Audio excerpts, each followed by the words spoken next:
How's it going, everyone? Welcome back. So there was an article, I want to say it's from Sports Illustrated. Is that proper there? I think Sports Illustrated was the originator of the article regarding the Bengals' toxic locker room. Now, before we talk about this, I want to say one thing. The media said Aaron Rodgers was a bad teammate. And now look how generous this guy is. Look how genuine of a guy he turned out to be. The media has talked out how many times about how bad of a locker room New England has. A team that's won 7 Super Bowls. The media likes clipping guys. They like taking things out of context. They like making stories out of them. They make like an articles. Anything that generates clicks, views, revenue, whatever, they're going to do it. Even if that's the way that player did not want it to be pertained and put out, they're going to do that. You know, they're going to do whatever they can to get that article going and try to get those clicks going. And for that, I think that's something you need to keep in mind before you read this article, or if you already read this article.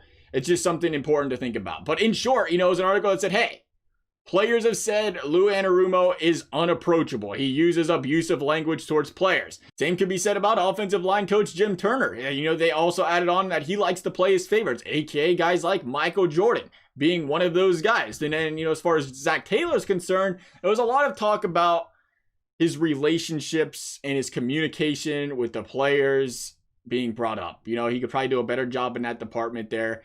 And I guess you could, it's hard to disagree when you see some of these guys being disgruntled on the defensive side or whatever. And maybe that's an Anarumo thing. That's a Taylor thing.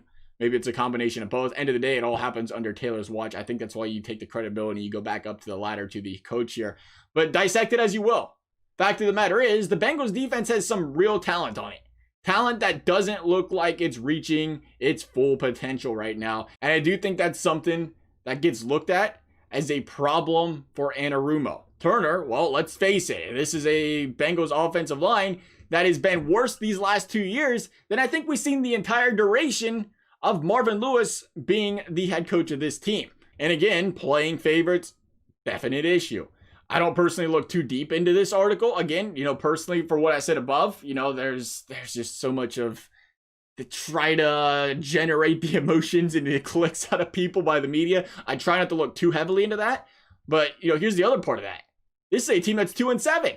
A 2-7-1 team. They got 2 wins all season. Of course, you're going to run into people that aren't happy. They're not going to be happy with their roles because they're losing. If you're not playing a lot and you're losing, you're not going to be happy. It is probably something you can do in any locker room.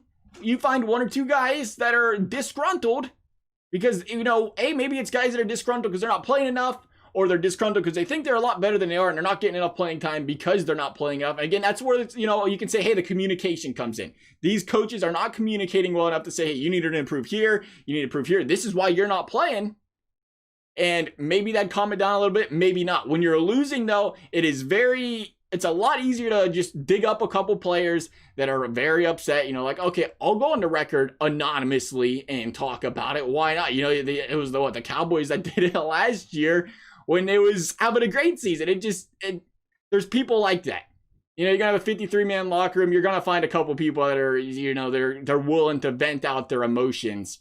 And just because those guys do it and they say it's the entire locker room's thought process, just because they say it doesn't necessarily mean that there's, the consensus view here. Again, no, I think it comes back to my biggest concern here. It's the communication aspect of your team. You want to have that communication, that relationship where they have full confidence, full understanding of everything that's going on. That's my big concern I got out of all of this. At the end of the day, I know it's not a popular opinion, but I still fully support Zach Taylor. I brought it up multiple times now. I changed my mind on him from wanting to see him fired last year to wanting to give him 1 more season. These are coaches, though, on the other hand, brought up they need to go. Problem is finding better. Zach was experienceless. He was going to struggle to find top tier coaches in certain departments, and he was forced to take, bottom tier guys to fill out the squad here. Personally, I'd take the ambitious coaches who continue to grow, continue to improve over the head coaches that have been, fired multiple times in the league, and they continue to want to run their system, and only their system, and they're not willing to change and adapt to the game. I just don't know what's appealing about that. I don't understand the want to fire Zach Taylor and then say, hey, let's go hire a guy. He paints houses. Okay, yeah, paints houses. Gotcha. Different game here.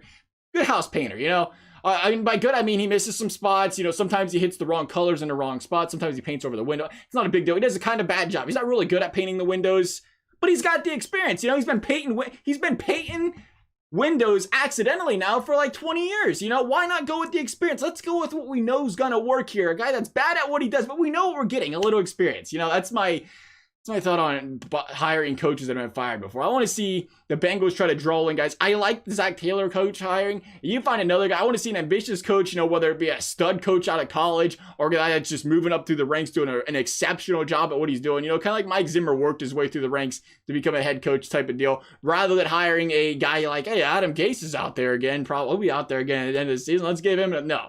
Or the Jack Del Rios, it's not me. That's personal opinion. I know that might go different ways for a lot of people. That's our thoughts on it. Love your guys' thoughts. Thank you guys for watching. We'll see you next time.